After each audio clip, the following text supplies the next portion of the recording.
तर शिवसेना मनसे एकत्र येण्याच्या चर्चांवर मनसेनं मौन बाळगलंय। मनसेच्या नेत्यांना एबीपी माझानं संपर्क साधला असता त्यांनी बोलायला नकार दिलाय। मनसेच्या मुंबईच्या नेत्यांना या संदर्भात बोलण्यास मनाई करण्यात आली आहे अशी माहिती एबीपी माझाला मिळाली आहे। युतीबाबतचा निर्णय राज ठाकरेच घेतील असं मनसेच्या वरिष्ठ नेत्यांनी म्हटलंय।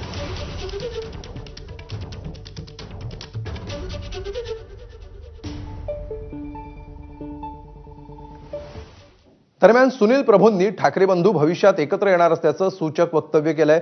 यावर संदीप देशपांडेंनी देखील प्रतिक्रिया दिली आहे, पाहूया। असं आहे की शिवसैनिकांचं मत जे आहे आणि स्थानिक कार्यकर्त्यांचं मत हे घेऊन पक्षप्रमुख उद्धवजी ठाकरे हे योग्य वेळेला योग्य निर्णय घेते। आमची तर प्रामाणिक इच्छा आहे की दोन्ही बंधू एकत्र यावे आणि महाराष्ट्राच्या मनातील प्रत्येक मराठी माणसाची पण इच्छा अशी आहे की दोन्ही बंधूंनी एकत्र यावं आणि मला असं वाटतं जे मनात महाराष्ट्राच्या आहे ते भविष्यात होईल असं चांगला पॉझिटिव्हली विचार आमच्यामध्ये पण आहे। तर दोन भावामध्ये कोण नाही, दोन्ही भाऊच ठरवणार आहेत, दोघांच्या मध्ये कोण येऊ शकणार नाही। आमच्याकडे कुठला अजून प्रस्ताव माझ्या माहितीप्रमाणे तरी आला नाही।